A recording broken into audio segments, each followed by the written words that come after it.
estar acá con Fede, concejal de San Fernando, ¿sí? Con Anto, Flor, Dani, las que nos van a brindar un poquito hoy de lo mucho que saben. Así que bueno, paso a presentar a Flor, ¿sí? Ella se llama Florencia Fernández. Flor, saludamos. Ella es abogada de la Facultad de Ciencias Jurídicas y Sociales de la Universidad de La Plata. ¿Sí? Después tenemos también a Anto Pérez, abogada también y docente de la Facultad de Ciencias Jurídicas y Sociales de la Universidad de La Plata, y Dani Nipoti, secretaria de Extensión y Bienestar de la Universidad Nacional Raúl Calabrín Ortiz, sería la Universidad Nacional de San Isidro. Bueno, en principio agradecerles, chicas, por acercarse, obviamente Fede, por hacernos el contacto. Y bueno, nos encontramos en una situación, ya todos sabemos, no vamos a ahondar en eso, y creemos desde el centro de estudiantes que la educación sexual integral era algo pendiente, algo que teníamos que trabajar desde el centro, y bueno, acá estamos tratando de cumplir con lo prometido, por lo menos con lo que ya habíamos debatido con los chicos en su momento. Así que sin más, le doy la palabra a Flor, que es la que va a iniciar con la disertación. Y está bueno esto, resaltar de que más allá de que las chicas no sean profes de educación física, creemos que también el conocimiento, ¿sí? Se va dando, se va construyendo interdisciplinariamente, ¿sí? Entonces que ellas no sean profes de educación física no quiere decir que no puedan venir a enseñarnos y a darnos una perspectiva distinta de lo que tienen para decirnos de la educación sexual integral. Así que, bueno, Flor, todo tuyo. Muchas gracias. ¿Qué tal a todos y todas? Bueno, muchas gracias, Ari, por invitarnos, y a Fede. Es un placer, obviamente, como militante feminista para las tres, y bueno, como hemos sido en su momento también militantes universitarias, volver un poco a colaborar en algún aspecto con la universidad. Y bueno, hoy vamos a charlar un poco sobre lo que es la ESI, las implicancias y la relación con la universidad y con la actividad física en particular. Decidimos, bueno, dividirlo en tres ejes. El primero que voy a andar comentando yo, que es relacionado al marco normativo. Luego Dani va a hacer una relación con el sistema universitario, y Anto va a hacer un desarrollo sobre la ESI y la actividad física en particular. Bueno, voy a pasar a compartir la pantalla, preparar un material para hoy. A ver si esto me sale. ¿Ahí se ve? ¿Sí? Genial. Sí, se ve. Sí, se ve. Aparece un cartelito acá arriba. A ver, ahí está. Genial. Bueno, pensamos primero que era tal vez un poco importante, antes de comenzar con lo que es el marco normativo y los contenidos de la ley, realizar un abordaje de algunos conceptos para que todos manejemos los mismos, o por lo menos aquellos que por ahí no tengan una conceptualización clara, digamos, lo manejen. En primer lugar, bueno, nos pareció importante abarcar y conceptualizar qué son nuestros derechos sexuales y reproductivos. Nuestros derechos sexuales y reproductivos justamente van a buscar que todas las personas puedan tomar decisiones libremente sobre su vida sexual y reproductiva, con confianza y con seguridad, y ahí juega un rol importante el Estado en la obligación de garantizar estos derechos y de crear políticas públicas adecuadas, teniendo en consideración que son derechos reconocidos en tratados internacionales y en tratados de derechos humanos como tal. Particularmente cuando hablamos de derechos sexuales, nos referimos a los derechos que tenemos todas las personas para ejercer nuestra sexualidad de manera saludable, sin ningún tipo de abuso, de coerción, de limitación. Y cuando hablamos de nuestros derechos reproductivos, nos vamos a referir a la libertad que tenemos todos y todas. Hablo en términos binarios, pero entendiendo, digamos, otras formas de género, para decidir si tener hijos o no, la conformación que queremos darle a nuestras familias, cuándo, con quién tener hijos, en caso de elegirlos, su planificación, cómo acceder a los métodos anticonceptivos, la legislación en torno al aborto legal, cómo podemos acceder en caso de un embarazo no deseado. Y a su vez también cuando hablamos de derechos reproductivos, hablamos de los servicios adecuados sobre la fertilización asistida y también los servicios de salud pre y post embarazo.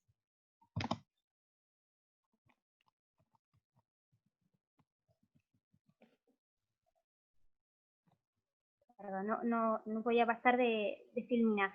Bueno, hablar de género y sexo. Sexo vamos a considerarlo como lo define la Organización Mundial de la Salud. Todas las definiciones que tomé fueron en ese mismo parámetro, como las características biológicas, físicas, anatómicas que van a definirnos como seres humanos. En cambio, el género tiene que ver con una construcción social y política que va a variar a través del desarrollo humano y de la historia y de las sociedades, y está relacionado íntimamente con los roles socialmente construidos, con las actividades y los atributos que las diferentes sociedades nos han, digamos, impuestos como apropiados para los hombres y las mujeres.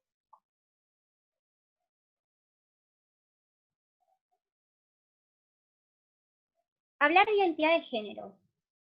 Cuando hablamos de identidad de género tenemos que referirnos a la percepción que cada individuo tiene sobre sí mismo en cuanto a su propio género, que puede o no coincidir con las características sexuales. Cuando hablamos, en cambio, de orientación sexual, tiene que ver con la atracción sexual, atracción afectiva o psicológica que puede tener una persona durante un tiempo sostenido, que puede cambiar, ¿no? Puse como ejemplo la homosexualidad, la heterosexualidad, la bisexualidad, pero hay muchas otras formas de manifestar la orientación sexual. Y la sexualidad, por último, tiene que ver con un poco todo esto que venimos hablando. Abarca un aspecto central del ser humano que tiene que ver con el sexo, las identidades, los roles, la orientación sexual, la intimidad, la reproducción, y que va a estar influida por muchos factores sociales, económicos, históricos y legales. Ahora sí, bueno, vamos un poco más específicamente al tema. Comienzo mencionando algunos tratados de derechos humanos que nuestra Constitución Nacional, que es, digamos, nuestra norma de máxima jerarquía, va a incorporar al orden jurídico, dándole, digamos, el mismo carácter, y que va a ser, digamos, un parámetro durante los cuales la Ley de Educación Sexual Integral va a tomar, digamos, ciertos principios. Entre ellos podemos mencionar la CEDAW, que es la Comisión sobre Eliminación de todas formas de discriminación contra la mujer, la Convención Americana sobre Derechos Humanos, la Declaración Universal de Derechos Humanos, la Convención sobre Derechos del Niño, el Pacto Internacional de Derechos Civiles y Políticos, todas normativas que, bueno, van a formar, digamos, el sostén de nuestra normativa nacional. Dentro del marco normativo nacional, decidí, digamos, hacer mención como antecedente a esta ley de educación sexual, a la ley 25673, que va a ser la que va a crear el Programa Nacional de Salud Sexual y Procreación Responsable, y que va a reconocer que el derecho a la salud va a comprender a la salud sexual. Por eso es que lo menciono como antecedente normativo, porque es sumamente importante como base para la creación de la educación sexual integral. Hay otras, digamos, normativas nacionales que voy a mencionar también por arriba, que están vinculadas con esto de garantizar nuestros derechos sexuales y reproductivos, que tienen que ver como, por ejemplo, la Ley de Derechos del Paciente, la anticoncepción quirúrgica, la identidad de género, la Ley de Protección Integral de Niños y Niñas y Adolescentes, la Ley de Actos Discriminatorios y aún así el Código Civil y Comercial. Yendo particularmente digamos, a la normativa que nos compete, comienzo, digamos, realizando una pequeña definición tomada de la propia ley sobre qué es la educación sexual integral y, digamos, qué significa, de qué estamos hablando. Digamos, este concepto tiene que ver con un conjunto de actividades que deben realizarse, es decir, que son de carácter obligatorio en los diferentes niveles educativos y que está orientado a niñas, niños y adolescentes, de acuerdo obviamente a sus edades. ¿Para qué? Para, digamos, ahora vamos a ver los diferentes objetivos, pero principalmente para conocer su propio cuerpo, para asumir actitudes responsables relacionadas a su sexualidad, respetar el derecho a la intimidad, al reconocimiento de diferentes formas de organización familiar y a la no discriminación. tanto el Estado entonces como las diferentes instituciones educativas tienen la obligación de garantizarlo, digamos, no es una elección, no es una posibilidad, porque se trata de una política pública. Por eso resalto que tampoco es necesario, que es lo que ocurre, digamos, en muchos colegios, sobre todo religiosos, una autorización de las familias, como tampoco otros actores, digamos, de la sociedad en general, pueden oponerse a la implementación de la ESI, porque se trata de una política pública que da cumplimiento a normativa nacional e internacional. Muchas escuelas digamos, realizan este pedido de autorización a padres o madres por desconocimiento, y es importante, bueno, empezar a combatir un poco eso, ¿no? ¿Cuáles son los objetivos entonces de la ley 26.150?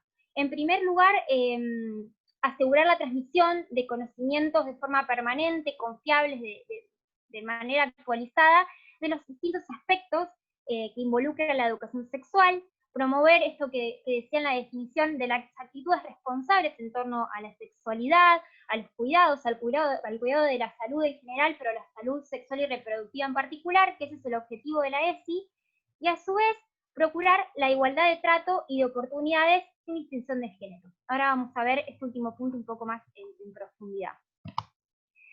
Por otro lado, y bueno, resumiendo esto que venía diciendo, la ley va a establecer el derecho de los niños, niñas y adolescentes a recibir la educación sexual integral tanto en la jurisdicción nacional, provincial, como en la Ciudad Autónoma de Buenos Aires, en todos los niveles y modalidades de instituciones que se desarrolle, tanto educativas, estatales, como privadas, confesionales o laicas. Y hago esta pequeña aclaración para poder continuar con esto del abordaje del contenido de la ESI, que es importante saber que cuando hablamos de educación sexual integral, tenemos que tener en cuenta que estamos hablando de educar a los niños y niñas en perspectiva de género. ¿Qué significa, hablar con perspectiva de género, educar con perspectiva de género? Tiene que ver con entablar una mirada, una forma de analizar que toma a los estudios feministas, es decir, a los estudios por la igualdad, para cuestionar los diferentes roles sociales que nos han impuestos para todas las personas y pensar en otros modos más igualitarios y equitativos. Es decir, hay roles socialmente impuestos a las mujeres que dan más privilegios a los hombres, y es eso, digamos, una de las cuestiones, por ejemplo, que la perspectiva de género viene a romper. La perspectiva de género va a implicar, digamos, por un lado, identificar las relaciones de poder, que es esto que venía mencionando, que se dan entre los géneros, en general favorables a los hombres como grupo social y desfavorables para las mujeres, que tales han sido construidos de forma social, y entender, digamos, que la violencia se trata de una construcción social y no propia de la naturaleza del ser humano, sino que es algo que hemos ido creando a lo largo de la historia y que forma una parte muy arraigada, digamos, de nuestra cultura. Volviendo al contenido de la ESI, habiendo aclarado, qué significa hablar con perspectiva de género, educar en perspectiva de género, bueno, tenemos que tener en cuenta que la Ley de Educación Sexual Integral va a crear el Programa Nacional de Educación Sexual Integral, que va a nacer en el año 2018, ya hace 12 años, a cargo del Ministerio de Educación de la Nación, y que al año siguiente se redactaron los lineamientos curriculares para la educación sexual integral, que va a estar, digamos, dirigido a los y las docentes, y que va a expresar, digamos, cuáles van a ser los parámetros de trabajo. Es un documento súper interesante para que, digamos, lo tengan en cuenta, y que explica un poco, digamos, en los diferentes niveles de la educación, cómo desarrollar, digamos, implementar este sistema, y a su vez hace una especificidad sobre, digamos, las materias. Estos lineamientos van a estar enmarcados en 4 criterios. Uno, que va a ser la promoción de la salud, específicamente haciendo un enfoque en la salud sexual de manera integral, y también la consideración de las personas, de los niños, niñas sobre todo, involucradas como sujetos de derechos. Es decir, inculcar a los niños que tienen un montón de derechos que deben hacer respetar y que el Estado debe garantizar. A su vez también uno de los lineamientos que tiene en cuenta es la atención a la complejidad que genera el hecho educativo, ¿no? De todas las cuestiones que hay que tener en cuenta como docentes al momento de transmitirlo a los alumnos y cómo. Sobre todo teniendo en cuenta que se trata de niños y niñas, ¿no? ¿Por qué es importante la ESE? Esto lo remarco porque, digamos, para tener una noción acabada del tema. El abordaje, digamos, de la ESE en la escuela contribuye a la tarea de eliminar prejuicios, estereotipos o prácticas basadas en esto de la idea de superioridad o inferioridad de los géneros, que es lo que veníamos diciendo hoy. Digamos, los roles socialmente impuestos que pueden ser, digamos, deconstruidos a través de la mirada de género. Y en este sentido, también la educación va a constituir, digamos, una herramienta, una oportunidad para que la escuela, articulando con otros sectores o instituciones públicas, comiencen a buscar diferentes respuestas y tengan, digamos, métodos de abordaje de situaciones de vulneración de derechos sobre niñas, niños y adolescentes, como puede ser abusos, maltratos, violencia familiar, y estando obviamente informados de forma actualizada sobre cuáles son las medidas que se pueden implementar para la protección de esos niños y niñas y la reparación necesarias para atender a esas problemáticas. Todo esto, digamos, constituye parte de la educación sexual también. ¿Qué se va a enseñar en cada nivel? Bueno, hice un pequeño, digamos, apunte, obviamente es mucho más extenso, pero para que tengamos, digamos, una pequeña idea de qué se puede enseñar, qué se debe enseñar en cada uno de los niveles. En el jardín, digamos, lo que se hace es principalmente un reconocimiento del cuerpo, saber conceptualizarlos, poder identificarlos, cómo, digamos, se llevan a cabo los procesos de gestación, qué significa, qué es el nacimiento, enseñar a los niños digamos, a expresar emociones, sentimientos, el respeto, que es lo que veníamos diciendo con anterioridad, sobre las distintas formas de organización de las familias, ¿no? Que no todas las familias están conformadas papá y mamá. Enseñar también a pedir ayuda ante situaciones de contacto físico con otras personas que pueden configurar abusos y poder, digamos, de esa manera identificarlos y, digamos, abordar esas problemáticas.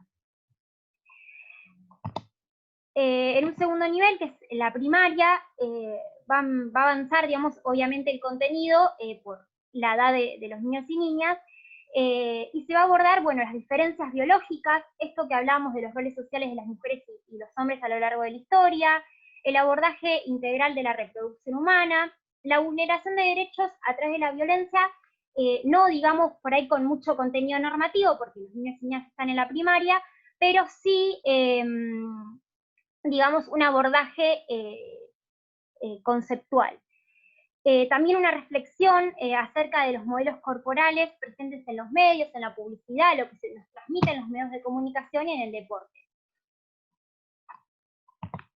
Por otro lado, bueno, en secundaria, digamos, se va a avanzar un poco más con lo que son los métodos anticonceptivos, porque ya hablamos de niños y niñas que están, digamos, comenzando a vivir su vida sexual, ¿de qué se trata la primera relación sexual y los noviazgos no violentos?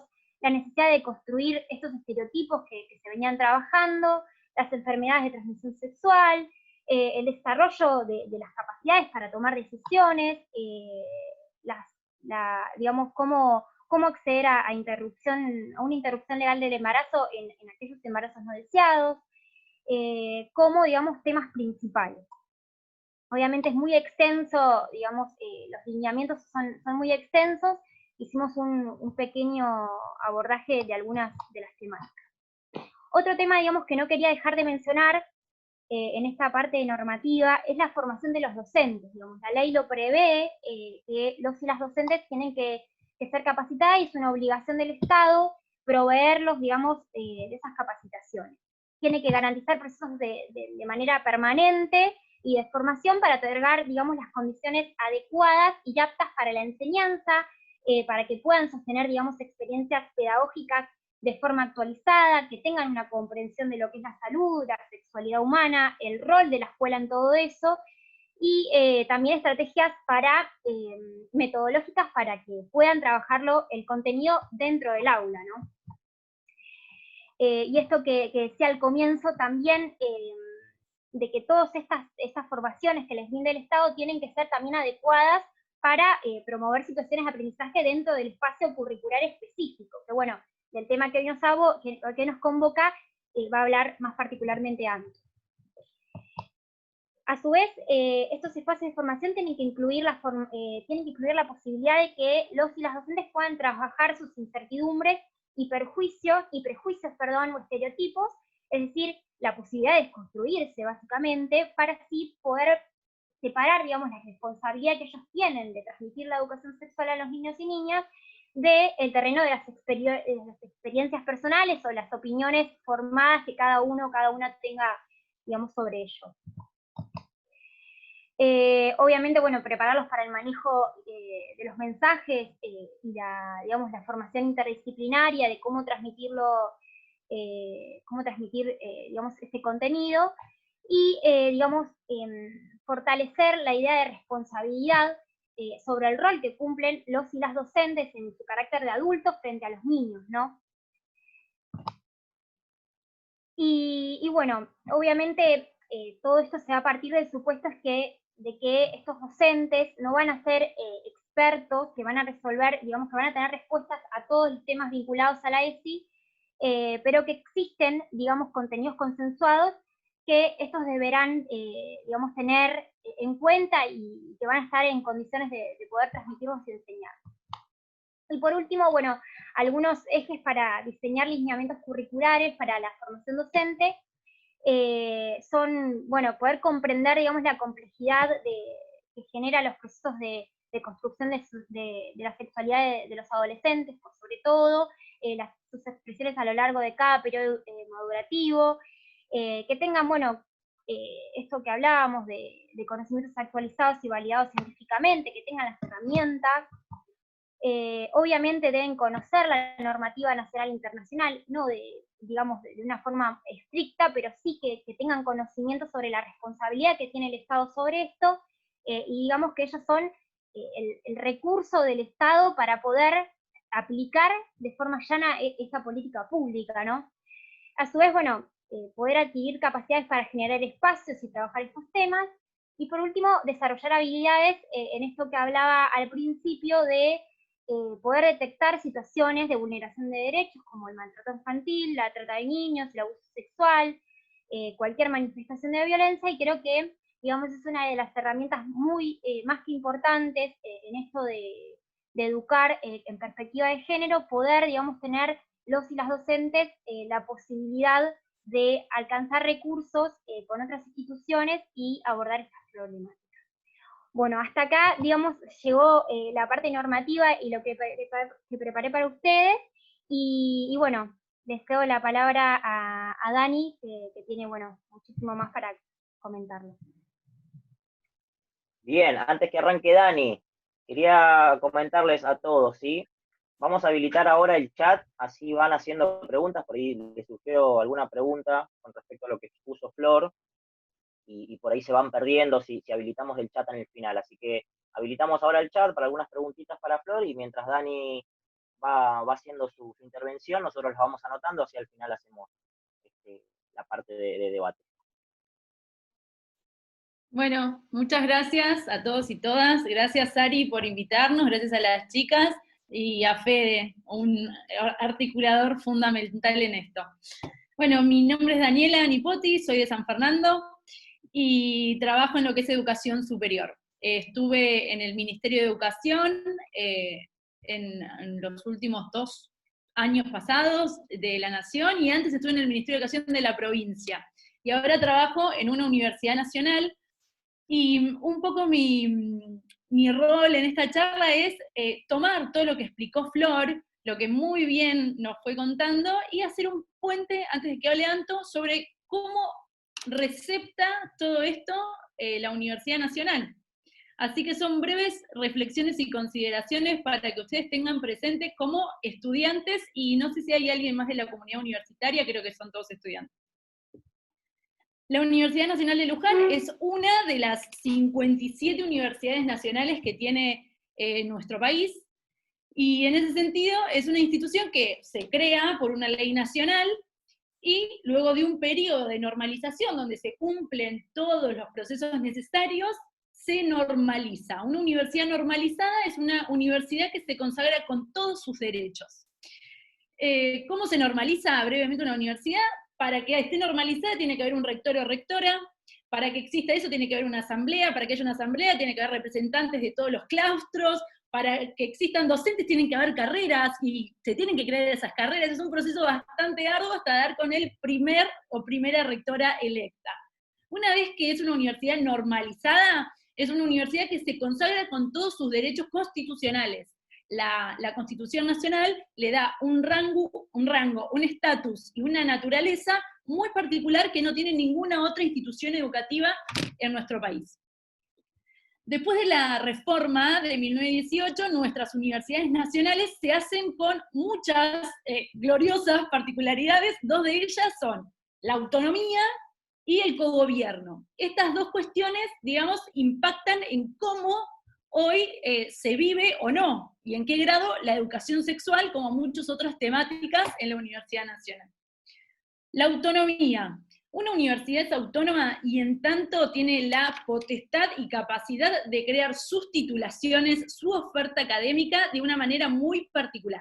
Obviamente siempre receptando el plexo normativo existente del país, de todas las leyes, pero dando su propia respuesta, ¿no? Por ejemplo, para crear el profesorado de educación física, no es que la UNLU toma algo ya, no, la UNLU crea su propuesta de profesorado de educación física acorde a toda la normativa, la nacional, la del Ministerio de Educación, la de la Secretaría de Políticas Universitarias, toda la normativa, y genera su propia currícula del profesorado o la licenciatura.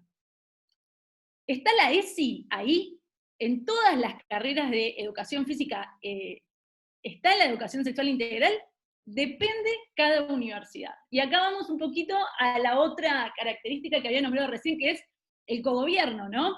Donde hace mucho tiempo las universidades, la vida, digamos, universitaria es protagonizada por su comunidad entera, los diferentes claustros. Ustedes como estudiantes tienen derechos, pero también, en este sentido, obligaciones, ¿no? Porque si hay algo en la currícula que debería, por ejemplo, entre tantas, si hay algo en la currícula que ustedes consideran que debería estar y de una manera, ustedes tienen, digamos, las herramientas que esta institución les brinda y este sistema les brinda para, digamos, intervenir en la vida universitaria, en este caso la académica. Así tenemos diferentes universidades que tienen diferentes formas de adoptar la educación sexual integral. Tenemos universidades nacionales, siempre estamos hablando de universidades públicas, universidades nacionales. Tenemos universidades nacionales que tienen, por ejemplo, un programa de género que tiene rango de rectorado y trabaja temas puntuales. Pero también tenemos otras universidades nacionales que tienden a lo que hace mucho tiempo ya se intenta, digamos, hacer en términos institucionales, que es lo que se llama curricularizar la educación sexual integral. Todo lo que estuvo charlando Flor, los diversos contenidos y cómo se manda a articular esto, estas universidades que curricularizan la educación sexual integral, toman esto y lo hacen transversal a toda la universidad, en particular a su oferta académica. Entonces, en las distintas materias, en las distintas cátedras, en las distintas titulaciones que tienen, se toca de forma pertinente, digamos, al ámbito, educación sexual integral. ¿Ustedes lo tienen? Sí, no, blanco, negro, y de ahí su necesidad, digamos, su perspectiva, y entiendo su iniciativa de buscar, digamos, alternativas a una carencia que entiendo que puede llegar a haber, no en ustedes, en la mayoría de las universidades, porque, a ver, es post facto, ¿no? Las instituciones se dan sus normas, se dan sus carreras, todo, y la educación sexual viene, es una lucha nacida, digamos, de la militancia, donde se fueron conquistando estos derechos para la educación. Entonces siempre es post facto, ¿no? Y naturalmente muchas instituciones van adoptando de forma progresiva esta norma, y falta mucho en ese sentido. Otra forma de receptarlo, por ejemplo, cómo hacen las universidades nacionales para apretar F5 y tomar esta necesidad genuina, una necesidad que en realidad existe desde siempre, pero que ahora está sobre la mesa y se discute y es agenda, por suerte, es a través, por ejemplo, de las secretarías de extensión.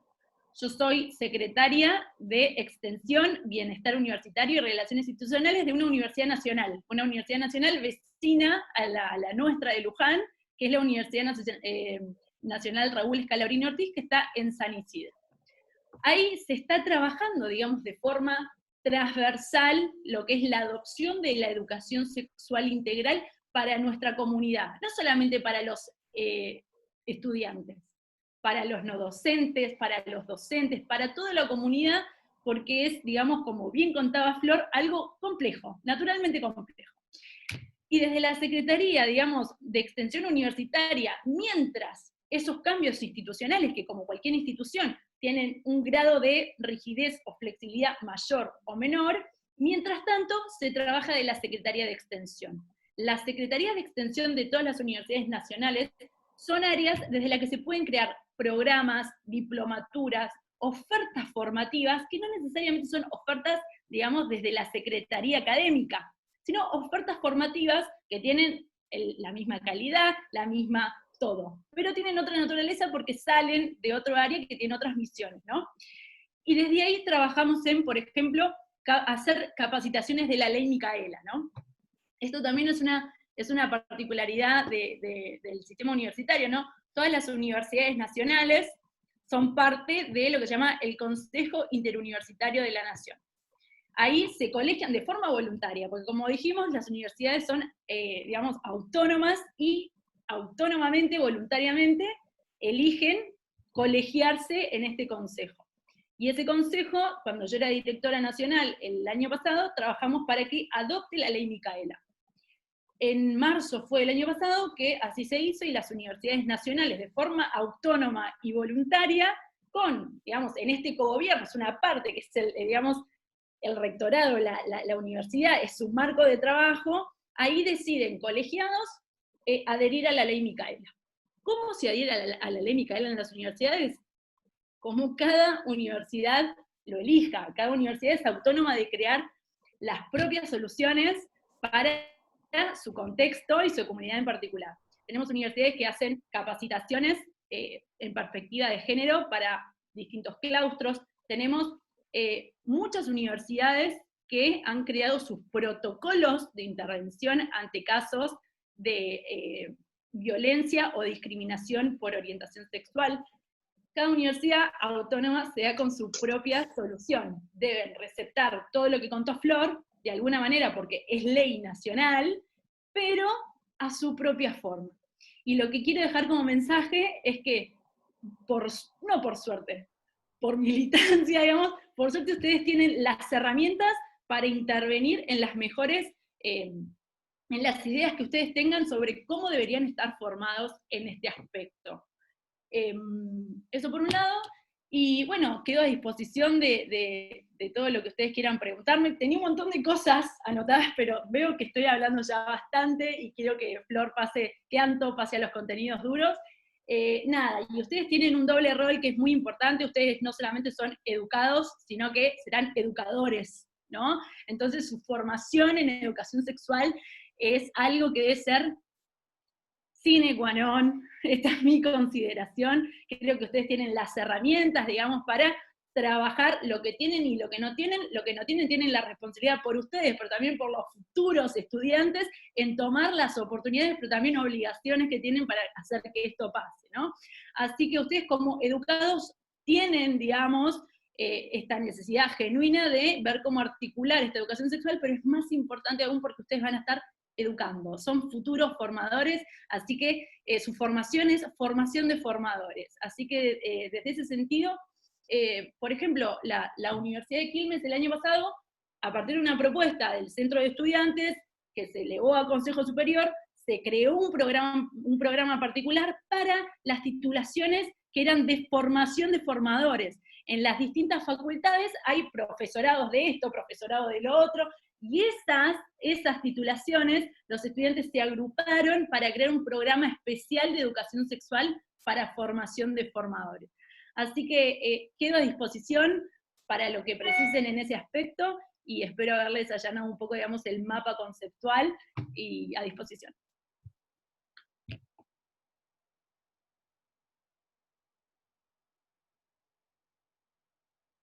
Ari, ¿andás por ahí? Sí, sí, perfecto, perfecto. No, pensé que agarraba la voz Mica, perdón, Anto, Mica, cualquiera. Así que los que están en el chat, estamos anotando todas las preguntas, así cuando terminan las chicas de disertar, contestan todas las preguntas, ¿sí? Bueno, Anto, ¿estás por ahí? Acá ando. Buenas tardes, noche a todos, Perfecto. a todas. Gracias por la invitación, gracias Fede Fernández Storani, concejal por San Fernando, gracias Ari, presidente del Centro de Estudiantes. La verdad que nos hayan convocado a esta charla con la importancia que tiene, con la necesidad que tiene, demuestra un compromiso con las mujeres, con los niños, con las niñas, con los y las adolescentes, y sin lugar a duda demuestra un compromiso con los derechos humanos. La idea de esta última parte, digamos, es ver cómo bajamos todo este contenido que estuvimos hablando hasta recién, ¿no? A la realidad práctica de ustedes, ¿no? A la docencia, efectivamente. Fíjense que Flor hizo un recorrido normativo, tenemos leyes para tirar para arriba, sacamos una baldosa en la República Argentina y tenemos una ley. Pero ahora bien, lo más importante de esas leyes es que contienen derechos. Y esos derechos los tenemos que hacer ejercer, los tenemos que hacer valer, los tenemos que garantizar. Ese es nuestro rol fundamental y principal. Entonces, ¿cómo hacemos nosotros y nosotras, como docentes, como formadores y formadoras, para asegurar, para garantizar esa educación sexual integral? ¿Qué importancia tiene la de aplicar la educación sexual integral? ¿Sí? ¿Qué diferencia hay entre ejercer la docencia con perspectiva de género y no ejercerla? Y la diferencia es enorme, es abismal. ¿Por qué? Porque la ESI salva vidas. ¿Por qué salva vidas? Porque un pibe, una piba que conoce sus derechos, los puede ejercer, nos puede dar a conocer a nosotros y a nosotras como docentes, ¿sí?, que está pasando por una situación de maltrato, que está pasando por una situación de abuso. La ESI genera libertad, la libertad de elegir, la libertad de identificarte con quién pretendes ser, ¿sí? Y eso hace que uno o una pueda ejercer sus derechos de manera más libre, y sin lugar a duda en eso entra una materia trascendental como es la educación física. Yo voy a hablar de educación física como materia en relación a la educación, ¿no? Pero la ESI se aplica, y como bien dijeron tanto Flor como Dani, en todos los aspectos, ¿no?, donde vayamos a desarrollarnos en nuestra vida cotidiana. Y ahí es donde vamos a marcar la diferencia, ¿sí?, y donde vamos a garantizar derechos. Entonces, vamos a empezar hablando un poquito, vamos a contextualizar un poquito, ¿sí?, en qué implica ir a la escuela de alguna manera. Implica construir, ¿sí?, la subjetividad de cada uno y de cada una. Ahí empezamos a conocernos, a conocer al otro, a la otra, ¿sí? Entonces, en ese conocimiento entra todo lo que tiene que ver con el género, la sexualidad, la corporeidad, ¿sí? La educación física tiene un valor trascendental en cuanto a la construcción de la subjetividad en relación al cuerpo, a los cuerpos, a las cuerpas, ¿sí?, y en relación también a lo que es la sexualidad, la genitalidad, la diversidad, ¿sí? Bien, entonces decimos que vamos a transitar esta etapa en la escuela y vamos a construir nuestra sexualidad, ¿sí? Vamos a construir nuestras diversidades, etc. La educación física, ¿cuál es la ventaja que tiene? Es una materia obligatoria dentro de la escuela y que atraviesa todas las modalidades, ¿sí? Entonces nos permite adecuar estos contenidos de los que hablaba Flor más adelante, ¿sí?, más atrás en realidad, al principio, nos permite adecuarlos y poder aplicar la perspectiva de género a lo largo de toda la currícula educativa, ¿sí? Entonces, debe asumir la educación física un rol protagónico en el tratamiento de estas temáticas. Debemos ser activos, proactivos continuamente, ¿sí? ¿Para qué? Para poder incursionar, meter, ¿sí?, todas estas temáticas en las currículas, ¿sí? A veces uno se pregunta, o una se pregunta, pero ¿cómo hago yo para en una clase de educación física hablar de estas temáticas? Hay un montón de maneras, ahora vamos a ir abordando algunas, ¿sí? Pero lo que más nos interesa es que ustedes como educadores, educadoras, como formadores, como formadoras, tienen que tener en mira que cualquier plan pedagógico, cualquier plan didáctico, no puede perder de vista estos contenidos. No solo porque son obligatorios, como bien decía hoy Flor en principio, sino porque son necesarios, ¿sí?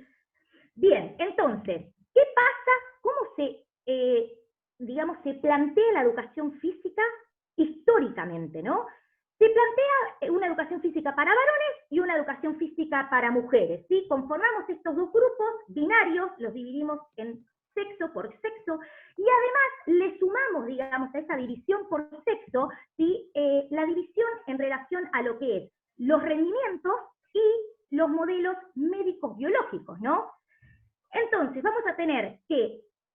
ahí vamos a tener estereotipos en relación a varones y mujeres. Hay determinadas prácticas que solo la pueden hacer varones, hay determinadas prácticas que solo la pueden hacer mujeres. Dentro de esos grupos hay determinadas prácticas que no todos los varones van a poder hacer. Y dentro de esas determinadas prácticas no todas las mujeres van a poder hacer. ¿Por qué? Porque están estos condicionantes de género, como decíamos, ¿sí? Que hacen que se haga esta división en relación a lo biológico y lo sexual y no a la diversidad o al autopercibimiento sin aplicar perspectiva de género, ¿sí? Entonces, ¿qué buscamos cuando aplicamos la ESI? ¿Qué queremos cuando aplicamos la ESI en la educación física? Pensamos en una educación física humanista, pensamos en una educación física democrática, inclusiva, convocante, ¿sí? Y contextualizada, que se adapte a las necesidades actuales de ahora, ¿sí? Bien, esta perspectiva entonces adquiere especial relevancia, ¿sí? Para desnaturalizar todos aquellos conceptos que traemos culturalmente arraigados, que los hombres pueden hacer determinada actividad y las mujeres no, que si los hombres hacen determinada actividad que está categorizada culturalmente como mujeres, para las mujeres son maricones, no son verdaderos hombres, o al revés, si las mujeres realizan determinada actividad que típicamente es para varones, son las marimachos, la chorizo, etcétera, ¿sí? Entonces, empezar a desconstruir, empezar a desnaturalizar estos estereotipos, ¿sí? De género, que condicionan la subjetividad de estos niños y niñas, ¿sí? De esos adolescentes, de esas adolescentes, porque obviamente en la formación que tienen en la escuela, a través de estos estereotipos, seguimos replicando esa brecha de género, ¿sí? Esa desigualdad estructural, cultural, económica, política, social que tenemos, ¿sí? Que ni más ni menos deriva en ¿qué? En el asesinato de una mujer cada 20 horas en la República Argentina, ¿sí? Entonces, la importancia que tiene la ESI es esto, es poder achicar la brecha de género, ¿sí? Entonces buscamos una educación física que promueva la intervención pedagógica, favoreciendo justamente, ¿sí? La construcción de estos estudiantes con perspectiva de género, con perspectiva de derechos humanos, con perspectiva de libertad sobre todo, ¿sí? Con este enfoque de derechos, en clave de derechos humanos, en clave de género, ¿sí? Bien, entonces, la educación física tiene que ser un espacio sistemático de enseñanza, ¿sí? Y de aprendizaje. ¿Por qué? Porque los docentes, ¿sí? También ponen a prueba sus subjetividades en esto, porque lógicamente nadie está exento, ¿sí? De construirse, de tener estos prejuicios, estos estereotipos. Entonces, ustedes también como docentes continuamente se van a estar reflejando, ¿sí? En estas prácticas conjuntamente con los y las adolescentes, con los niños y con las niñas, e inclusive el desafío que tenemos es poder bajar las cuestiones subjetivas que cada uno y cada una trae al plano objetivo, es decir, más allá de lo que cada uno o cada una piense en relación a estos temas, tenemos que entender que son derechos y que hablamos de políticas públicas. Entonces tenemos que ir en ese camino, ¿sí? Para poder garantizar derechos, garantizar vidas libres de violencia, ¿sí? Bien, entonces decimos que la educación sexual integral nos interpela a los docentes, a los directivos, a los padres, a las madres, a las personas que son referentes afectivos, ¿sí? De esos niños, de esas niñas, ¿por qué nos interpela? Ahí hay una pregunta en el chat que después vamos a contestar que tiene relación con esto, pero nos interpela continuamente porque son temas que lamentablemente no caen bien cuando los hablamos, ¿no? Parece que no estamos preparados y preparadas todavía para hablar de determinadas temáticas. Son tabús todavía, que tenemos que ir justamente rompiendo para poder generar una sociedad mucho más libre, mucho más igualitaria. Bien, entonces, vamos a tener este intercambio con los adolescentes, con las adolescentes, que nos va a permitir ¿qué? Nos va a permitir generar un vínculo empático, de confianza, donde vamos a poder hablar de distintas temáticas, ¿sí? Vamos a poder hablar de trastornos alimenticios, vamos a poder hablar de la heteronorma, es decir, de aquello que está planteado como relaciones sexoafectivas, siempre entre varones y mujeres, ¿sí? Cuando existen otro tipo de identidades u otro tipo de orientaciones u otro tipo de relaciones sexoafectivas, ¿sí? Y lo que implica en la escuela esto, lo que implica el cuerpo, la cuestión de la gordura, ¿sí? Entonces, empezar a hablar todos estos temas que nos competen en la educación sexual integral. ¿Cómo ayudamos a una piba que queda embarazada en la secundaria? ¿Sí? Eso también lo trae la ESI, porque hay más de 40% de deserción escolar cuando una piba queda embarazada en la secundaria. Y si su pareja está también en la secundaria, también ambos terminan dejando la escuela. Por prejuicios, porque nadie les explica cómo pueden seguir cursando el curso a pesar de querer continuar con el embarazo, porque no se le da la posibilidad o no se le explica el derecho que tiene de poder acceder a una interrupción legal del embarazo cuando las causales lo ameriten, ¿sí? Entonces, eso también es parte de empoderar en derechos, de darle herramientas a esos pibes y esas pibas para poder transitar su vida, ¿sí? En relación a los derechos. Bien, ¿qué más entonces? ¿Qué más vamos a decir? Que es necesario entonces asumir el tratamiento de estos temas, que impactan, como decíamos, en la propia subjetividad nuestra, ¿sí? Impactan directamente, primero, porque muchos y muchas de quienes estamos acá y que somos docentes, vivimos esto, lo vivimos, entonces nos vemos reflejados y reflejadas en esa historia, en esa narración que nos cuenta ese pibe y esa piba. Y hay una cosa trascendental en esto, que cuando abrimos esta puerta, es decir, cuando nos volvemos receptores y receptoras de estas cuestiones, tenemos que estar preparados y preparadas. ¿Por qué? Porque ese pibe y esa piba necesita una respuesta. Y muchas veces nos va a pasar que no nos vamos a sentir a la altura de dar esa respuesta. Y está bien. ¿Por qué? Porque nos supera la situación, porque no sabemos qué hacer. Lo importante es justamente pedir ayuda, ¿sí? ¿A quiénes? Puede ser un directivo, una directiva, puede ser al área de género del municipio, puede ser al área de niñez del municipio, a miles de instituciones que tenemos para poder abordar estos temas. Pero, y además otra cosa que es importante, en relación a los temas de la ESI, muchas veces descubrimos o se abre una puerta en relación a cuestiones muy sensibles que solos y solas muchas veces no podemos afrontar, que necesitamos afrontarlo con un equipo interdisciplinario, interinstitucional. No teman en convocar a otras instituciones, ¿sí?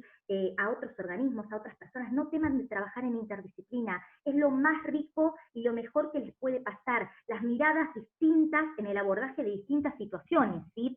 Entonces, como para ir cerrando, no sé cuánto voy, pero vieron que yo me voy por las ramas, entonces como para ir cerrando esto, decíamos que la educación sexual integral es fundamental, ¿sí?, para el ejercicio de los derechos, para una vida libre de violencia, para que cada pibe y cada piba construya su sexualidad, construya su identidad de manera libre, para que podamos evitar abusos, detectarlos de manera temprana, para que podamos achicar la brecha de género, para que generemos mayor igualdad, una sociedad más justa e igualitaria, ¿sí? Entonces vamos a plantearles a ustedes el desafío, y los quiero leer también y los quiero escuchar, ¿sí?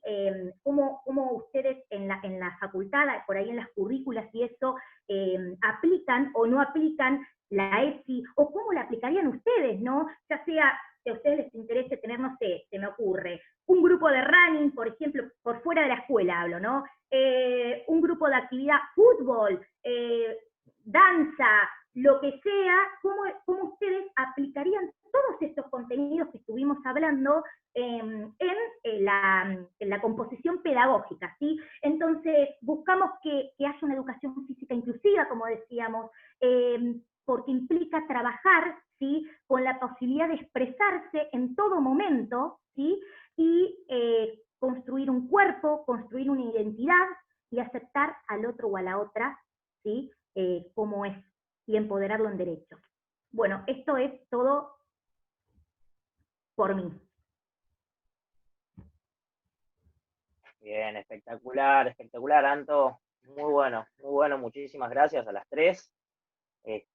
Muy completo. Obviamente, como decías recién, creo que bueno, ahora nos toca a nosotros, ¿sí?, como docentes, como futuros profes en el patio, o con un equipo de running, o donde nos queramos o nos vamos a desenvolver, cómo vamos a aplicar, ¿no?, todo esto que nos están dando. Después queda en nosotros, creo, planificar las clases, ver con qué ejercicios, por ahí, de qué manera, en lo que entiendo, podemos llevar adelante esto. Bueno, había algunas preguntas que se fueron dando en el chat. Yo, bueno, las fuimos anotando por acá.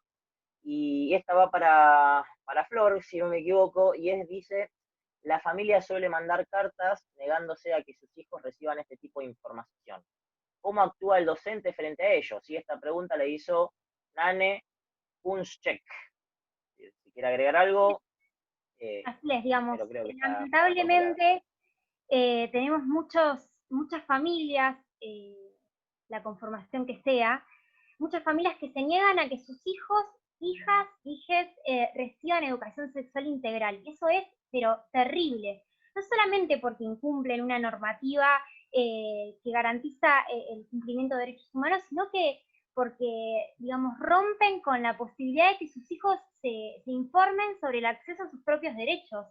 Y, digamos, sea que se trate de una familia religiosa, porque en la sociedad estamos inmersos en muchísimos tabúes, es muy importante por las cuestiones que veníamos mencionando, tanto Anto como Dani, esto de que la ESI abarca un montón de cuestiones, no solo la prevención de violencias, sino también de cómo cuidarnos en nuestras relaciones sexuales, cuáles son los métodos anticonceptivos que podemos acceder, y la verdad que, digamos, que las familias no tienen esas potestades.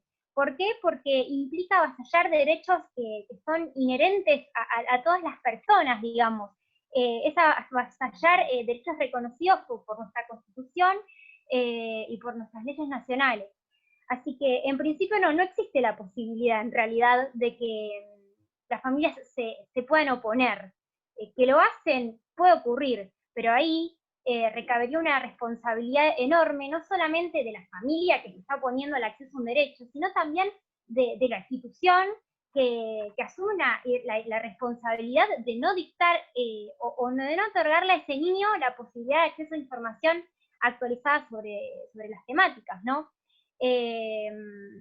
Muchas veces, digamos, y respondiendo, creo que fue la última pregunta, sobre, digamos, cuáles son las principales trabas, digamos, o por qué cuesta tanto implementarlas en los colegios. Una es por muchas veces las familias, y porque, digamos, las escuelas o los directivos no están informados completamente, o no quieren estar informados completamente sobre lo que implica no cumplir con la ley. Y también por, digamos, ciertas escuelas privadas o religiosas que por cuestiones que, digamos, de público conocimiento, son un poco más reticentes a, digamos, la educación con perspectiva de género, ¿no? Y la posibilidad de acceso a nuestros derechos. No sé si, bueno, respondí a la pregunta o me quedó algo un poco en el tintero, pero creo que eso es en términos generales.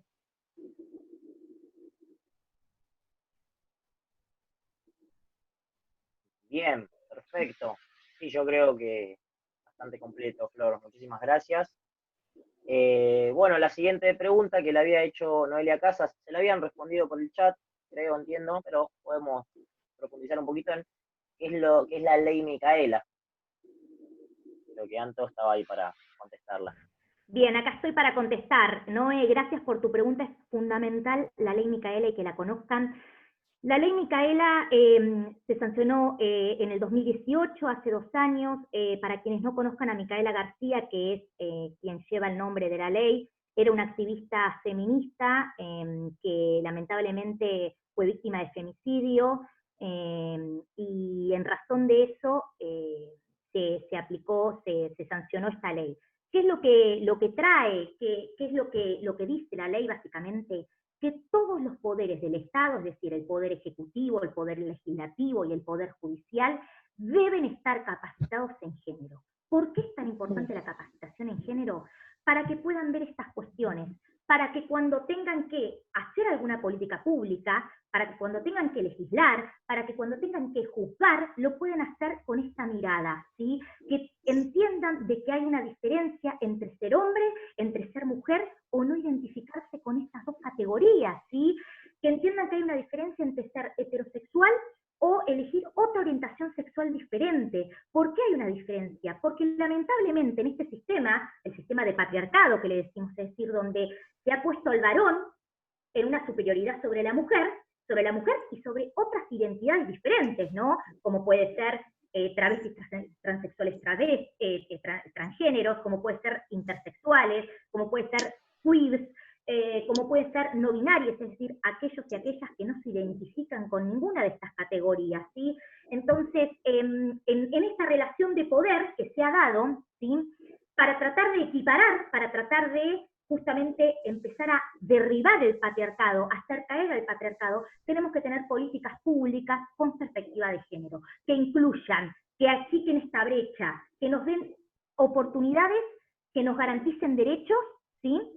Y que tengan esta mirada. Entonces, la ley Micaela es eso, es la capacitación obligatoria a todos y a todas los y las agentes del Estado para que cada vez que tengan que realizar alguna acción en relación a aplicar una política pública, lo hagan teniendo en cuenta esta mirada, lo hagan con esta perspectiva en clave de derechos humanos, en clave de género, en clave de niñez, ¿sí? Que es fundamental tener en cuenta los derechos de la niñez para tener infancias libres de violencia.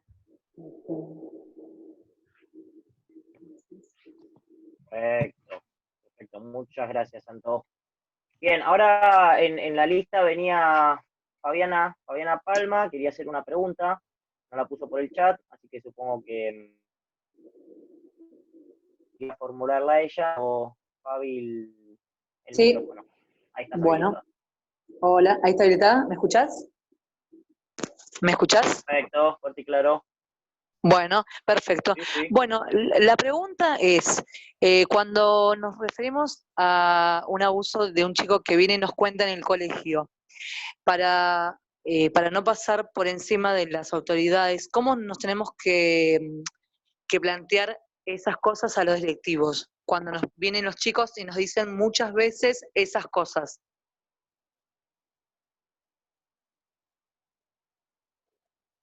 ¿Contesto? ¿Les parece bien? Sí, sí. Digan. Bueno, es súper importante tu pregunta. De hecho, les quiero comentar que acá entre nosotros está Verónica Spinelli. Ella hasta el año 2019 fue directora de Prevención y Atención de la Violencia Familiar y de Género en el Ministerio de Salud.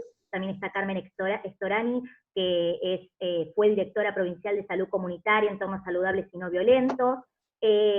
Las tres conformamos un observatorio de género y niñez, que les paso el chivo, después le paso por el chat también la página, porque ahí tenemos mucha información de género y de niñez, para que ustedes puedan estar al tanto. ¿Y por qué hice esta introducción de que está Vero ahí? Porque Vero, además de haber sido directora de Prevención y Atención, tiene en San Isidro, pegadito a San Fernando, de donde Fede y de donde son muchos de ustedes también, tanto en San Isidro como San Fernando y municipios aledaños, una ONG, ¿sí? Que trabaja el abordaje de situaciones de abuso, maltrato, violencia contra niños, niñas y adolescentes. Y me gustaría, si a ustedes les parece bien, Vero, y si te parece bien a vos, que te estoy viendo acá, si querés contestar esta pregunta, me parece que vos serías la más indicada para contestarla. Bueno, yo había sacado el video, pero no estoy presentable. Gracias. Mira, en realidad la primera vez que un niño, una niña, un adolescente te relata una situación de abuso, estás obligada a dar intervención. Yo sé que muchas veces las directoras o los directivos de los colegios a veces se asustan y no quieren acompañar, pero estás Sí. obligada a dar intervención. Hay normativa nacional, provincial, la ley 13.298, que es la ley de protección integral, te obliga, y es fundamental que frente a la toma de conocimiento de una situación de abuso vos puedas, en principio, ponerte en contacto con el servicio local, que es el área dentro del municipio que está encargada de restituir los derechos vulnerados de niños, niñas y adolescentes. Si ese servicio local no te da una respuesta, tenés que acudir al servicio zonal, pero además podés ir directamente a hacer la denuncia a cualquier fiscalía especializada, a la fiscalía, a cualquier comisaría, pero lo fundamental es que vos puedas trabajar con ese niño, con algún referente significativo que tenga ese niño, niña o adolescente, para poder establecer una estrategia de protección, ¿sí? Porque no es solamente hacer la denuncia y cumplimentamos con la normativa, es poder armar una estrategia de protección para que cuando la denuncia llegue, ese niño, niña o adolescente pueda estar protegido y resguardado para que esa situación no le vuelva a ocurrir. Y no importa si trabajás en una escuela pública o privada, porque todos los maestros y profesores pertenecen al sistema educativo, que la educación es pública, con lo cual son agentes públicos y están obligados a dar intervención. Está bien. Bueno, muchas gracias. Bueno, ahora, si me pueden escuchar, como están hablando de la enseñanza y la inclusión, les quiero regalar esta frase que dice: el que enseña también está dispuesto a aprender, porque el que aprende también nos enseña cada día. Los chicos a nosotros nos enseñan muchos valores y esas cosas son muy, muy importantes, que es algo que nosotros como docentes podemos aprender de los chicos. Fabiana, es trascendental escuchar a los chicos y a las chicas, darles su autonomía, no minimizar lo que nos cuentan, ¿no? O sea, realmente, y esto que vos decís, la enseñanza y la docencia es un intercambio. Ni nosotros ni nosotras sabemos más que ellos ni ellas saben, a veces saben más que nosotros y nosotras, te diría. Exactamente. Entonces, es súper importante este feedback y de eso se trata el aprender. Yo siempre digo que está el aprender sin H y el aprender con H, ¿no? Y el aprender con H es poder captar esto que nos están enseñando y hacer este feedback, esta retroalimentación que tenemos con los alumnos, con las alumnas, que es tan importante y tan hermoso en la docencia. Y es un rol esencial. Fíjense que, y perdón, ya cierro y seguimos a las preguntas, sí, pero me copa mucho esto de que fíjense qué importante sería que nosotros y nosotras hoy como docentes pudiéramos estar aplicando estos mismos contenidos, ¿no? A los pibes y a las pibas en nuestra casa. Hay pibes y pibas que están encerrados y encerradas con su abusador, ¿sí? No pueden pedir ayuda, no tienen forma de pedirla. Hay pibes y pibas que están continuamente, están expuestos en la pantalla todo el día. ¿Por qué? Ya sea porque están chateando con sus amiguitos, amiguitas, porque están en las redes sociales, están en el TikTok, están en Zoom con sus maestras, ¿no? Entonces ahí también nos tenemos que replantear qué implica la intimidad, cómo ayudar a esos chicos, a esas chicas, ¿no? Porque también como profes ahora en la virtualidad, tenemos que estar presentes, ¿sí? Estar bien afilados y afiladas con estos temas, porque están a flor de piel. Exactamente. Bueno, muchas gracias por responder mi pregunta, porque yo siempre trabajo con chicos, soy animadora de eventos y trabajo en colonias y también tengo un nene que tuvo TGD, entonces esas cosas fui aprendiendo cada día muchas cosas. Así que muchas gracias por haberme escuchado. Me sirvió mucho. Muchas gracias. Bueno, Fabiana, me parece que la próxima charla, si es que hay, si les interesa, porque estaría buenísimo que a raíz de esto sigamos haciendo un ciclo de charlas. Fede, Ari, me parece que da para seguir hablando de salud sexual, de salud reproductiva, y sobre todo, Fabiana, vos lo nombraste, de educación y discapacidad. ¿Cuánto nos falta para ser integradores realmente, para ser inclusivos realmente, ¿no? Para adaptar las currículas a no solamente a estas cuestiones de género, sino también de diversidad, de discapacidad, ¿sí? Que los docentes, que las docentes estén preparados y preparadas para poder tener, por ejemplo, un niño o una niña con un TGD o con cualquier otra discapacidad y poder enseñar en relación a eso. Bueno, yo siempre aprendí esto, que nunca se cambia el juego, nunca se cambia la actividad, sino lo que se hace es, se adapta al chico a esa misma actividad para no hacerlo sentir diferente, porque todos los chicos son iguales, todos los chicos pueden aprender, solamente nosotros tenemos que poner la predisposición para poder incluirlo y tener la voluntad como docente que amamos la carrera. Muchas gracias. Muchas gracias, Fabi, la verdad, por traer esa reflexión y la verdad, y bueno, gracias, Santo, por la respuesta, la verdad que también muy bueno, gracias. Muy bueno el video Gracias. y nos sirve a todos. Gracias. Bueno, seguimos así, vamos para adelante, como siempre. Teníamos dos preguntas, una de Macarena, de Adis, y una de Gabriel, una que decía si se implementara el deporte, más que una pregunta, era una reflexión también desde pequeños, haría un cambio cultural terrible, dice Macarena. Y por el otro lado, Gabriel dice, ¿por qué en la práctica cuestan tanto implementar la ESI tratándose de una ley que ya tiene más de 10 años? Bueno, Dani, te la tiro a vos. Sí, acá estoy.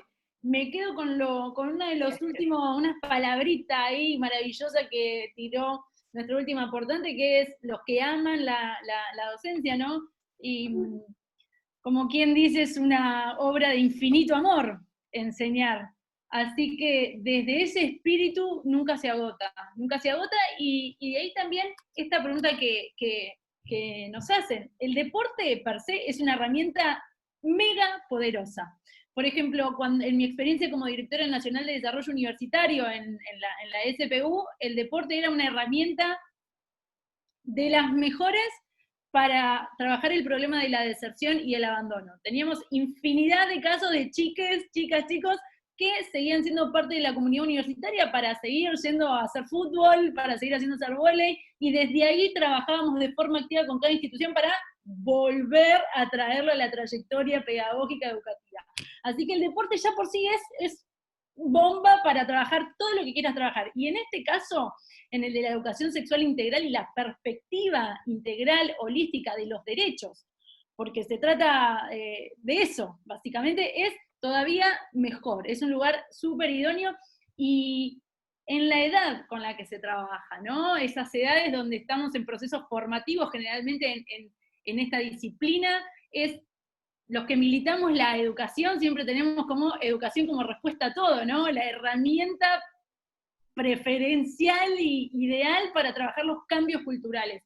Así que es una juxtaposición de disciplinas y áreas de trabajo que son estratégicas. Así que definitivamente de acuerdo, son dos herramientas que juntas son muy poderosas, y hacia el cambio cultural que necesitamos para dejar de, en principio, ¿no? Dejar de denaturalizar un montón de violencias con las que convivimos hace mucho tiempo las mujeres, pero la diversidad genérica también, y ni hablar en su forma más extrema, que son los casos de violencia, como estuvimos charlando, es fenomenal. Y después habían preguntado sobre la rigidez, ¿no? que presentan algunas estructuras para adoptar cambios. No es nuevo, digamos, no es nuevo, y sobre todo con un tema como este, donde las resistencias no son ingenuas. Hablar de educación sexual, hablar de perspectiva de género, viene a tocar privilegios que redundan en violencias, que por un lado no es ingenua, ¿no? Algunas resistencias, pero con estas acciones, por ejemplo, como la que estamos haciendo hoy, más chicos, más grandes, son el camino a transitar. Eso por un lado, y después, bueno, en el caso de las universidades o las escuelas, por ejemplo, el sistema educativo de la provincia de Buenos Aires es un sistema súper rígido y vertical, ¿no? Donde tenés una pirámide que va desde el docente, el directivo, la inspectora, el subsecretario, y es una cadena de comando, es muy, muy fuerte, y lo que se resuelve en La Plata es lo que debería pasar en las escuelas, y de ahí no se puede. El desafío es ejecutar lo que se decidió. Imagínate decidir otra cosa. Son estructuras muy rígidas, muy poco permeables al cambio, que bueno, ahí son simplemente más desafíos a trabajar, no son un impedimento, y de esto se trata, de seguir conversándolo y de ponerlo sobre la mesa, y que cada uno de nosotros use las herramientas que tenemos para trabajar esto. Todos somos un poco responsables, no solamente por nosotros, sino por los que van a recorrer en el futuro nuestro mismo camino. Así que eso. Muchas gracias, Dani, muchas gracias. Bien, continuamos con las preguntas. Agustina Olivieri plantea algunas ideas para la implementación en nuestras clases. Y no sé, pero la puedo responder yo. Es que, digamos, Agus, por ahí las chicas vienen a darnos una charla sobre eso y todo, y obviamente ellas, entiendo, no son profe de educación física, entonces creo que nosotros como docentes, creo que más la educación física, que tenemos la capacidad siempre, viste, de hacer algún material, de hacer algo siempre con palito, con chaucha.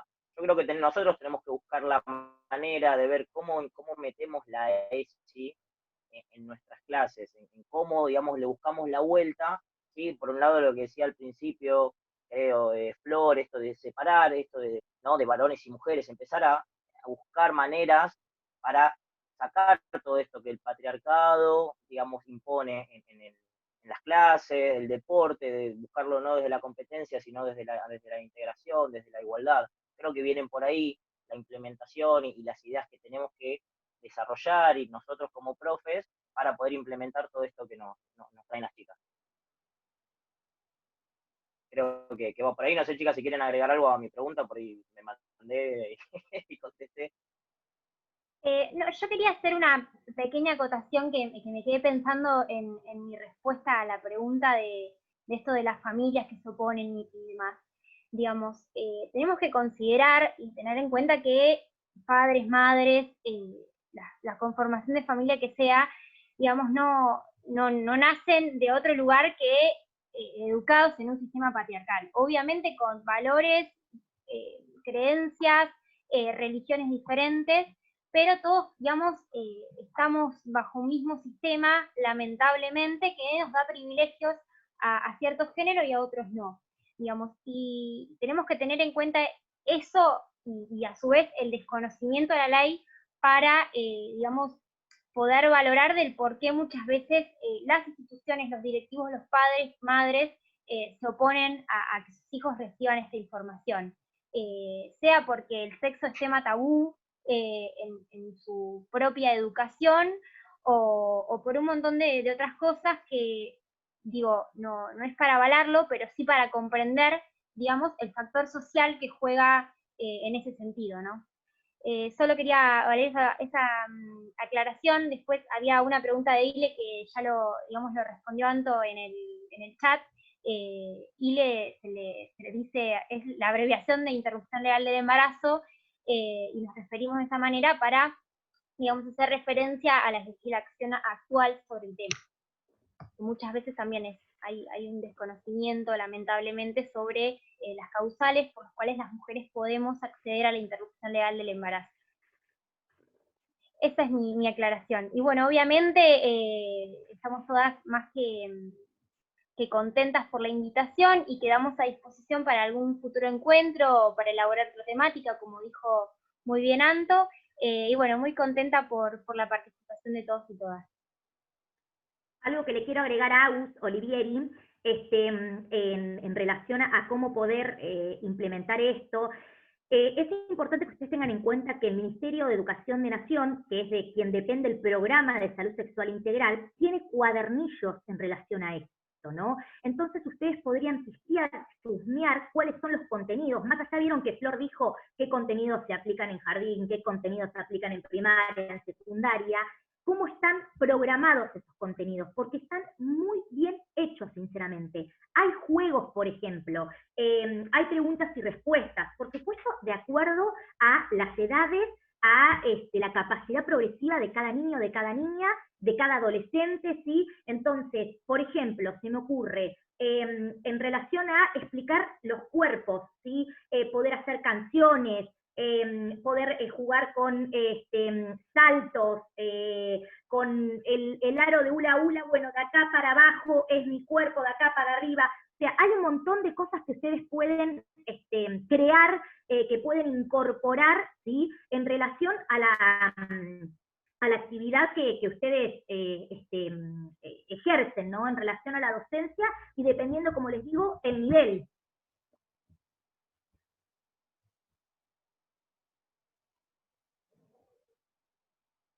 Perfecto, perfecto.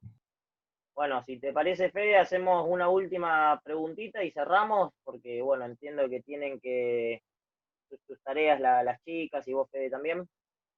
Bien, vamos con una última, sí, que estaba acá en la lista, y es de Barbie Cher, que dice, no hay que mandar una nota a preguntar a los directivos ni nada para enseñar ESI.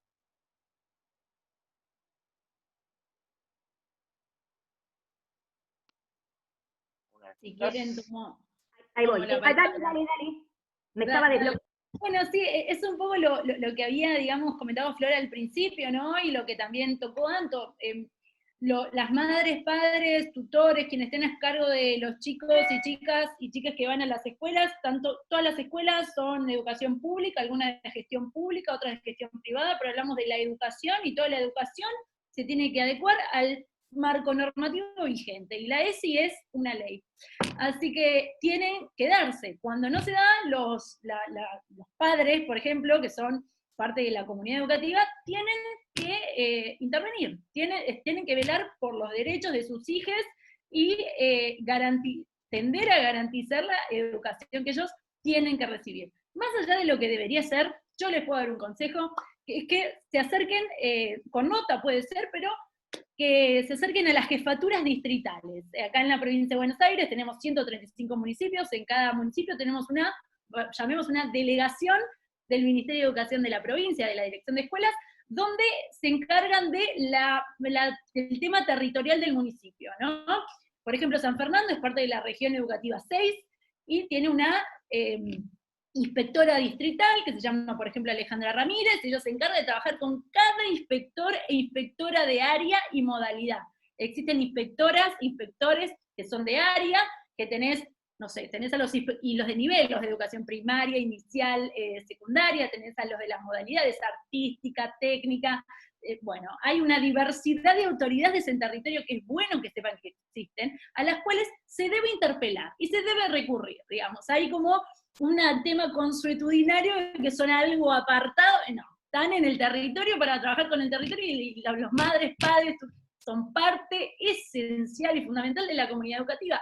Así que, tip, no sé si es lo que está normado, pero se pueden y se deben acercar a las inspecciones, a las jefaturas distritales. Acá en San Fernando está en Alsina, enfrente del Comité Radical.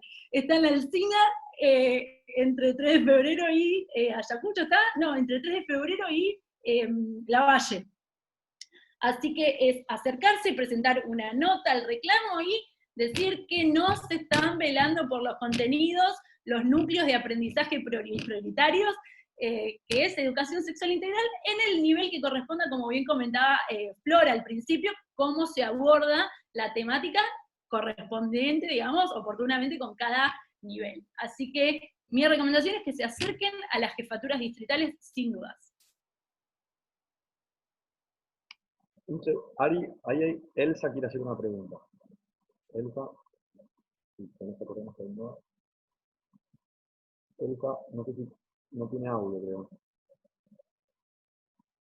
Elsa.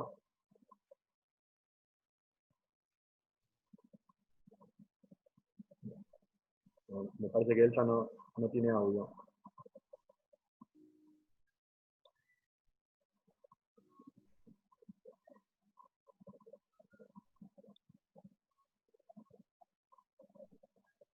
Bueno, cualquier cosa, Elsa, acercarle la pregunta a Ari y a través de Ari pueden contestar las chicas. Yo simplemente, Ari, antes de terminar, quería agradecerle junto con Dani Nipoti, a Anto y Flor, y obviamente al Centro de Estudiantes de la Universidad Nacional de Luján, por haber organizado esta muy linda charla que organizamos en conjunto. Mi primer acercamiento con la universidad fue este año, producto de cosas graves que se dieron justamente en nuestra ciudad. Algunos y algunas de nosotros, Dani, Flor, Anto, nacimos al calor de la universidad pública y en el marco de esa oportunidad que nos legó la sociedad, es decir, muchos y muchas de los que estamos presentes en esta charla, nos hemos construido nuestras oportunidades, nos hemos esforzado por esas oportunidades, pero lamentablemente en una sociedad como la nuestra, donde hay tanta pobreza, no dejamos de ser privilegiados por haber accedido a una universidad pública gratis y de calidad.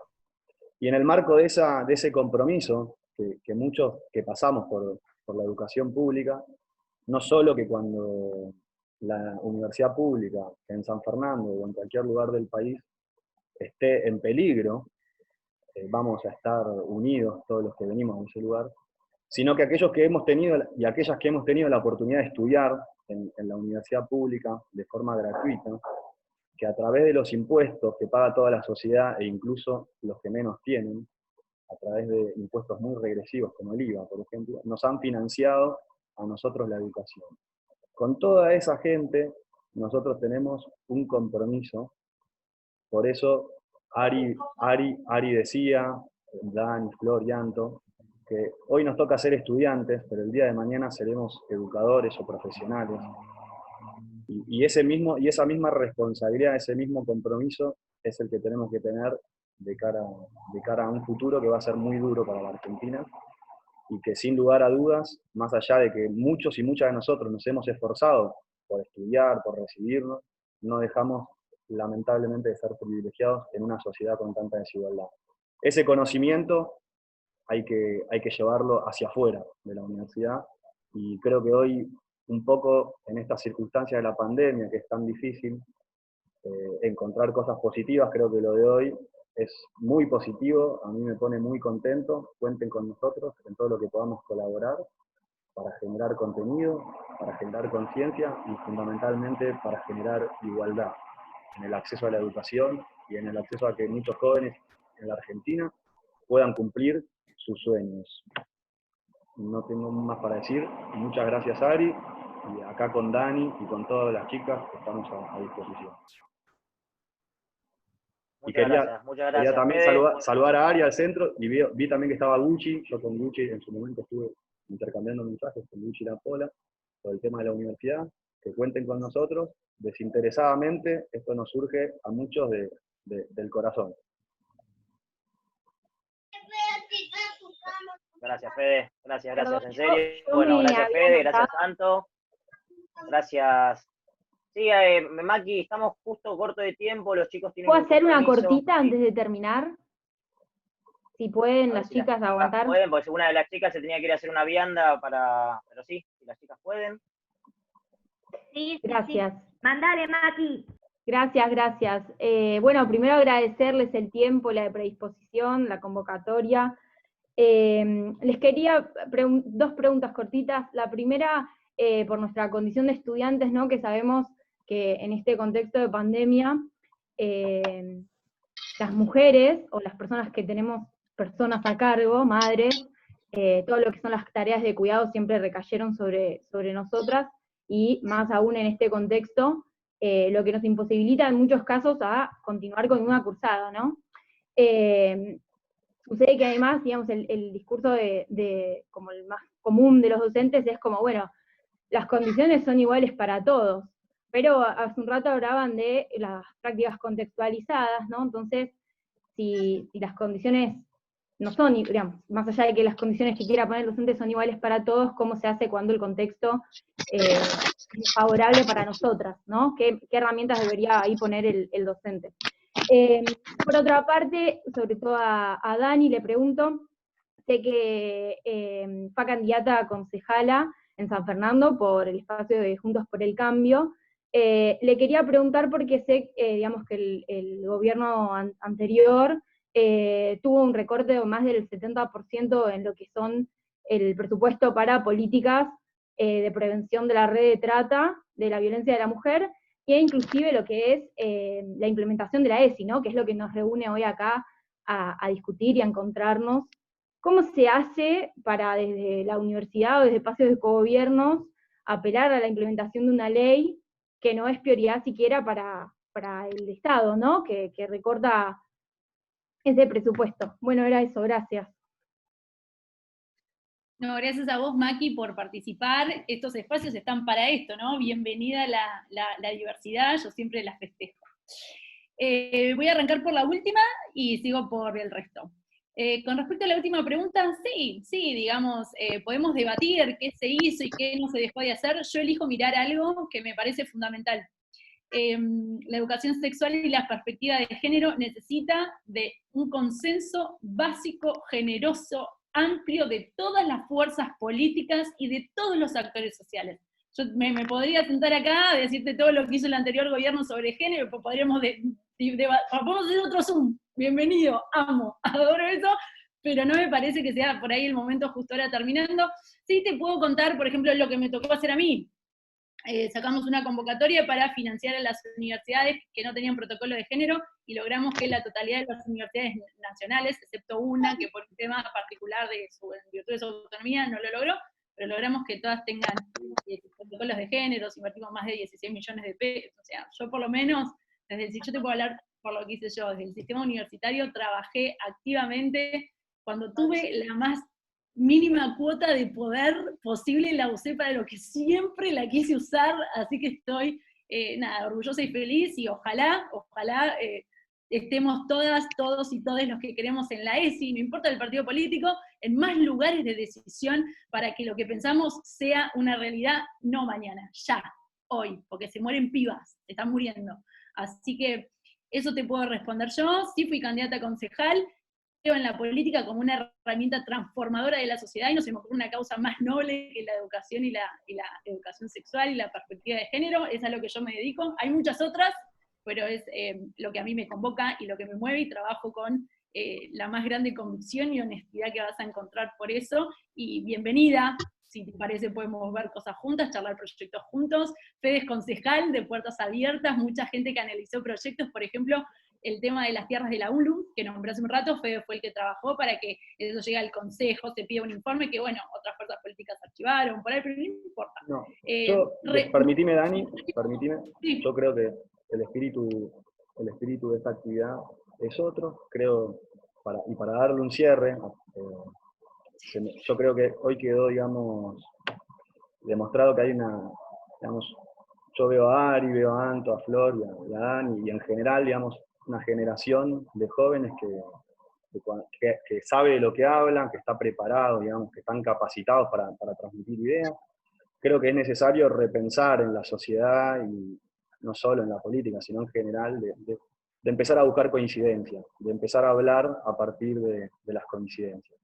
Los extremos, las diferencias, hablar del pasado, hablar de los errores del pasado, lo que la sociedad necesita es que busquemos las soluciones y las coincidencias, no sé si tengo internet, y las coincidencias.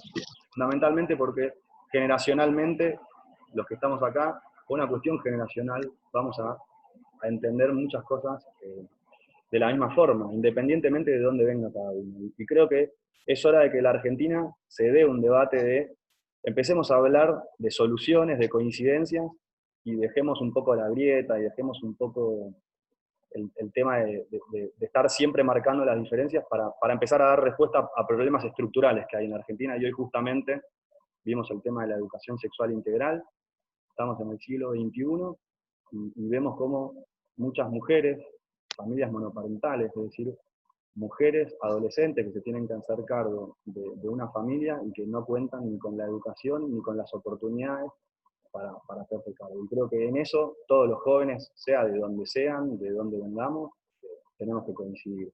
Ari, te doy la palabra para que cierres. Felicitaciones a todo el movimiento estudiantil 24, y acá estamos para generar ideas y contenido más allá de otras discusiones que nosotros preferimos canalizarlas por otro lado. Un beso grande a todos, muchas gracias. Y cuenten con nosotros. Gracias, Fede, gracias, y bueno, agradecer solamente a vos, Fede, a Anto, Flor y Dani por la disertación, ¿sí? No me quiero quedar con esto último, la verdad, una lástima, ¿sí? Las intervenciones desubicadas. Así que bueno, gracias a todos por participar, ¿sí? Y rescatemos la esencia y el alma de lo que fue este encuentro por la educación sexual integral, y para seguir generando conocimiento, conciencia entre nosotros los jóvenes que nos estamos formando, y el día de mañana vamos a tener la misión, ¿sí? de generar una sociedad mejor, ¿sí? Sin grietas y sin este tipo de palitos que no van al caso. Así que bueno, muchísimas gracias, chicas. Gracias, y estamos a disposición, trabajando en conjunto para seguir adelante y generar más espacios como estos, que la verdad los chicos del centro que ayudaron, y bueno, a todos los que participaron, obviamente. Muchísimas gracias. Buenas noches. Gracias. Gracias a todos. Chao. Gracias, adiós. Chao, Anto. Chao, Anto, chao, Flor. Chao, Carmen. Chao, Dani. Chao, Vero. Chao a todas y a todos, a todes. Chao.